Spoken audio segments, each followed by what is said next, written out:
So ఏంటి brother, అంటే మళ్ళీ ప్రెస్ మీట్ పెట్టాల్సిన అవసరం ఏంది? కాంగ్రెస్ హటావో నిరుద్యోగి బచావో అని చెప్పేసి మీరు ప్లకార్డ్స్ పట్టుకొని ధర్నాలు చేస్తా ఉన్నారు. కానీ ఒక పక్క ప్రభుత్వం 70,000 ఉద్యోగాలు ఇచ్చినాం అని చెప్పేసి వాళ్ళు చెప్తా ఉన్నారు. ఏం చెప్పదలుచుకున్నారు? నా అసెంబ్లీలోనే 16,000 ఉద్యోగాలు మేము వేసినామని చెప్పి వాళ్ళు ఒప్పుకున్నారు. ఇప్పుడు మీడియా ఉన్న ఊకదంపుడు మాటలు రేవంత్ రెడ్డి గారు పచ్చి అబద్ధాలు మాట్లాడుతున్నారు. అవి ఎవరు కూడా యాక్సెప్ట్ చేయరు.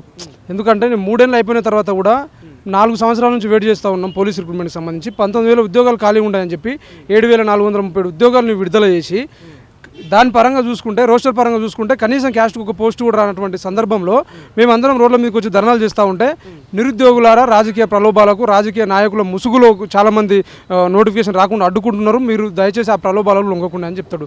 ఎంత బాధాకరం అంటే ఇది నిజంగా. నీవు 3 సంవత్సరాల నుంచి మేము ఇదే అనుకున్నాం. నీవు ఇప్పటికైనా 3 సంవత్సరాలు దాటిన తర్వాత 22 మంది నిరుద్యోగులు చనిపోయిన తర్వాత కూడా అవే మాటలు. పక్క రాష్ట్రంలో జాబ్ క్యాలెండర్, 2వ విడత జాబ్ క్యాలెండర్ సంబంధించి చర్చలు చేస్తూ ఉన్నారు. మన దగ్గర చూడండి 15 లక్షల మంది నిరుద్యోగులకు సంబంధించి 7,400 పోస్టులు రిలీజ్ చేసిర్రు.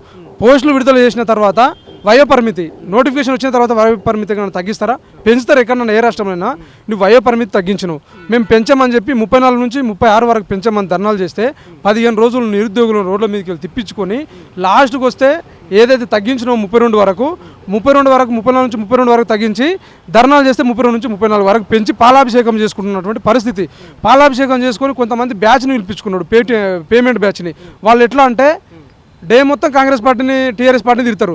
రాత్రి అయితే కాంగ్రెస్ పార్టీకి సంబంధించి వాళ్ళ దగ్గర కలుస్తారు, టీలు తాగుతారు, బిర్యానీ తింటున్నటువంటి సందర్భం. మేము వచ్చి ఇక్కడ ధర్నాలు చేస్తే పోలీసు వాళ్ళు వచ్చి ఫోటోలతో చూపెడతా ఉన్నారు. అరే మీరేం నిరుద్యోగులు రాబాయి? అక్కడ జార్ఖండ్లో కానీ కర్ణాటకలో కానీ నిరుద్యోగులందరూ ఐకమత్యంతో పోరాడుతూ ప్రభుత్వంలో దిగొచ్చి మీ దగ్గర చర్చలు చేస్తూ ఉంటే 3 ఏళ్ల నుంచి చర్చలు చేయకపోగా మీ పేమెంట్ బ్యాచ్ అని చెప్పి కాంగ్రెస్ పార్టీకి సంబంధించి లీడర్లు మాట్లాడుతూ ఉన్నారు. ఏంది పరిస్థితి అంటే లాస్ట్కి వాళ్ళ ఫోటోలతో సాత్లా చూపెడుతూ ఉన్నారు. మేము అంటా ఉన్నాం 3 సంవత్సరాలు రాజకీయం చేసిర్రు, ఇంత ఏం సాధించరా మీరు? మేము ఎన్ని రోజులు ఏమనుకున్నామంటే మేము ప్రిపరేషన్ అవుతున్నాం, మా తరపు నుంచి మీరు కొట్లాడుతూ ఉన్నారు, కేసులు పెట్టుకుంటున్నారు, కాబట్టి మీకు ఏదన్నా కూడా మేము మద్దతు తెలిపినాం. ఒక ఆయన అంటాడు నేను ఎన్ని కేసులు ఎక్కువైతే అంత పెద్ద లీడర్ అవుతానంట. ఇంకో అంటారు తెలంగాణ వ్యాప్తంగా నేను ఫేమస్ అయినా నేను ఏ పార్టీలో కొన్నాను కూడా నేను సాధారణంగా ఆహ్వానించి పార్టీలో మంచి పదవి ఇస్తారని అంటారు. అంటే నిరుద్యోగులను ఇన్ని రోజులు వాడుకున్నది ఎందుక అంటే బల్మూరు వెంకట్ కానీ రియాజ్ కానీ వీళ్ళందరూ నిరుద్యోగులను వాడుకొని ఏ విధంగా అయితే పదవులు పొందిరో వాళ్ళని ఆదర్శంగా తీసుకొని వీరు నిరుద్యోగుల కోసం కొట్లాడుతూ ఉన్నారు. 3 సంవత్సరాలు అయింది, ఒక్క హామీ నిరుద్యోగులకు సంబంధించి ఒక్క హామీ నెరవేర్చారా? ఒక హామీ నెరవేర్చకపోగా ఇప్పుడు కూడా ఎవరు ఇండివిజువల్గా ప్రెస్ మీట్లు పెడతా ఉన్నారు. ఒకరేమో గంటకు 6,000 ఏమవసరం ఏసీ సభలలో ప్రెస్ మీట్ పెట్టడానికే? ఇక్కడ పెట్టవచ్చు కదా, మాలక పార్కులలో, యూనివర్సిటీలలో, లైబ్రరీలలో పెట్టవచ్చు కదా. పెట్టరు వాళ్ళకి. ఎందుకంటే పార్టీలు సంపూర్ణంగా వాళ్ళకి మద్దతు ఉన్నాయి. నిరుద్యోగుల ఉద్యమాలు అంటే మేమే అని చెప్పి వాళ్ళు పోయి డమ్మి ప్రచారం అట్లా చేసుకుంటున్నారు. కాబట్టి ఇప్పటికైనా మీ ప్రచారాలు ఆపండి. మీ చిట్టంతా మా దగ్గర ఉన్నాయి, మా దగ్గర ఫోటోలతో సాట్లా ఉన్నాయి. ఇక మా కడుపు రగిలిపోతూ ఉంది. మీ ఫోటోలు కూడా మేము చూపెట్టడానికి సిద్ధంగా ఉన్నాం. నెక్స్ట్ కనుక వీళ్ళు రాజకీయాలు కానీ నిరుద్యోగ ఉద్యమం రాజకీయ నాయకుల దగ్గర తాకట్టు పెట్టే ప్రయత్నం చేస్తే మాత్రం ఖచ్చితంగా వాళ్ళ ఫోటోలో సాట్లా ప్రెస్ మీట్ పెట్టి ఖండించి నిరుద్యోగులతో వాళ్ళకి చెప్పు దెబ్బ తినిపించి నిరుద్యోగుల ముసుగులోనే పార్టీలకు ఫేవర్గా మాట్లాడుతున్నారా? అంటే నిరుద్యోగులను తప్పుదోవ పట్టిస్తున్నారు అంటున్నారా? పార్టీ ఫేవర్ కాదన్న, కమల్ హాసన్ డ్రామాలు ఆడుతున్నారు. మీడియా ఉంటే ఒక పార్టీని తిడుతున్నారు, రాత్రి అయితే ఆ పార్టీ దగ్గర పోయి ఛాయలు తాగుతున్నటువంటి పరిస్థితుల్లో మేము కాదు, ఇంటెలిజెన్స్ రిపోర్టు ఇంటెలిజెన్స్ వాళ్ళే మాకు చూపెడతా ఉన్నారు. ఈ బ్యాచ్ కమల్ హాసన్ లెక్క మధ్యాహ్నం డ్రామాలు మాట్లాడుతూ ఉన్నారు, పార్టీని విమర్శిస్తూ ఉన్నారు. రాత్రి పోయి ఆ పార్టీ దగ్గర మీరు ఛాయలు తాగుతుంటే ప్రభుత్వం ఎట్లా భయపడుతుంది? 3 ఏళ్ల నుంచి ఎందుకు యూనిటీగా లేని అని అడుగుతూ ఉన్నారు. ఇప్పటికి కూడా యూనిటీగా రండ్రా బాయ్ అంటే ఎవరికి వాడు డమ్మీ ప్రచారాలు, వానికి అసలు సంబంధమే ఉండదు. గ్రూప్ 1లో అట్లే చేసిర్రు, గ్రూప్ 1కి సంబంధం ఉండదు. 34 కేసులు వేసినాడు, ఆ గ్రూప్ 1 ఎగ్జామ్ కూడా రాలేడు.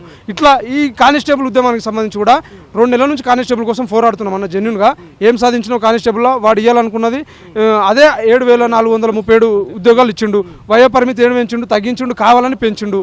ఇప్పుడు వయోపరిమితి వాళ్ళు 36 వరకు పెంచాలని వారు ధర్నా చేస్తున్నారు. పోస్టులు తక్కువ వచ్చినాయి అన్న, రోస్టర్ పాయింట్ చూసుకుంటే ఒక్క పోస్ట్ కూడా లేదు, 4 ఏళ్ళ నుంచి ప్రిపేర్ అవుతున్నామన్న, చాలా బాధ అనిపిస్తుందని వాళ్ళు ధర్నాలు చేస్తూ ఉన్నారు. గతం లోపల లాంగ్ జంప్ ఏ రాష్ట్రంలో కూడా 4 మీటర్లు ఉండదు. ఇక్కడ మాత్రమే దళితులకు 4 మీటర్లు ఉంది. బల్మూరు వెంకట గారు గతం లోపల టీఆర్ఎస్ పార్టీ ఉన్నప్పుడు కొట్లాడి 3.8 మీటర్లకు మేము తీసుకొస్తామన్నాడు. ఇప్పుడు కనీసం స్పందించినటువంటి పరిస్థితిలో మీరు ఎట్లా ఎందుకు యూనిటీ కాలేకపోతున్నారు? 20 మంది నిరుద్యోగులు చనిపోయారు. పక్క రాష్ట్రాల్లో చూసినా మీకు ఎందుకు తెలివి రాలేదని చెప్పి మేము కొంతమంది నిరుద్యోగులను అడుగుతా ఉన్నాం. ఇప్పుడు కనుక వాళ్ళు అదే విధంగా నిరుద్యోగులను అడ్డం పెట్టుకొని రాజకీయాలు చేస్తే మాత్రం వాళ్ళ బండారం మేమే బయట పెట్టి వాళ్ళ బద్దలు భాషంగా చేస్తామని చెప్పి వాళ్ళని హెచ్చరిస్తూ, అదేవిధంగా కాంగ్రెస్ పార్టీని మాత్రం కాంగ్రెస్ పార్టీ మేము రేవంత్ రెడ్డి గారు మాట్లాడే మాటలు కానీ వాళ్ళని కానీ నమ్మట్లేదు. కాంగ్రెస్ పార్టీలో ఉన్నటువంటి మేధావులు కానీ వాళ్ళు ఎందుకు స్పందిస్తలేరని మేము అడుగుతా ఉన్నాం. ఇప్పుడు నిరుద్యోగులతో చర్చలు చేయడానికే రేవంత్ రెడ్డి గారు ఎట్లనో రారు. ఆయన తెలంగాణ సామాజిక అవగాహన, తెలంగాణ ఉద్యమకారుల పైన కానీ విద్యార్థుల పైన ఎలాంటి అవగాహన లేదు. ఉద్యమకారుల మీదకే గన్ను పెట్టినటువంటి వ్యక్తి. ఆయనకు నిరుద్యోగులకు చేదో వేస్తారని మాకు లేదు. కనీసం మంత్రులైనా ఎమ్మెల్యేలైనా మా తరపు నుంచి మమ్మల్ని అడ్డం పెట్టుకున్నటువంటి ఎమ్మెల్సీలైనా కూడా నిరుద్యోగులతో చర్చలు చేయొచ్చు కదా. ఎందుకంటే గతంలో మీతో మాట్లాడిన వాళ్ళు కావచ్చు, కలిసిన వాళ్ళు ఇప్పుడు ఎందుకు మరి పోయి కలిస్తే అంటే స్పందిస్తున్నారా? ఇప్పుడు ఏదైతే మీరు చెప్పినట్టు బల్మూరు వెంకట కావచ్చు, కోదండరామ్ కావచ్చు, రియాజ్ కావచ్చు, ఇలా చాలా మంది ఉన్నారు. గతంలో అద్దంకి దయాకర్ కూడా చిక్కడపల్లి లైబ్రరీకి రావడం జరిగింది. సో మరి వీళ్ళు కలిస్తే ప్రయత్నం చేస్తే కలుస్తున్నారా అన్న? ఇప్పుడు వాళ్ళని కలిసే పరిస్థితి లేదు. 3 ఏళ్ళు అయిపోయింది. వాళ్ళు 3 ఏళ్ళ నుంచి ఒకటే ఫోన్లు కలిసేందుకు ప్రయత్నం చేసినాం. కలిసే వాళ్ళు ఎవరు కలవలేదు. మొన్న కోదండరామ్ సార్ గారు వచ్చినప్పుడు కూడా చాలా మంది విమర్శించారు. ఇప్పుడు కోదండరామ్ సారు ఒక ఉద్యమకారుడు, ఆయన వస్తేనే ఆ విధంగా అడ్డుకునే ప్రయత్నం చేశారు. బల్మూరు వెంకట గారిని వీళ్ళు వస్తే ఎట్లుంటాయి పరిస్థితులు ఒకసారి ఊహించండి. సో వాళ్ళు ఇప్పుడు ఎమ్మెల్సీ ఎలక్షన్ దృష్టిలో పెట్టుకొని వాళ్ళు మాట్లాడవచ్చు. మేమున్నాం నిరుద్యోగులారా, రాజకీయ నాయకుల మాటలు నమ్మొద్దు, ఖచ్చితంగా మిమ్మల్ని కొందరు ప్రలోభాలకు గురి చేస్తారని ఊగదప్పుడు మాటలు మాట్లాడుతుండొచ్చు. కానీ అదేది కాదు. మేము గ్రామాల నుంచి కాంగ్రెస్ పార్టీని బొందబెట్టాలని నిర్ణయించుకున్నాం. దానిలో భాగంగానే కాంగ్రెస్ హఠావ్ నిరుద్యోగ బచావ్ అనే కార్యక్రమాన్ని తీసుకున్నాం. గ్రామ స్థాయిల నుంచి రాజకీయంగా కాంగ్రెస్ పార్టీని బొందబెడతాం.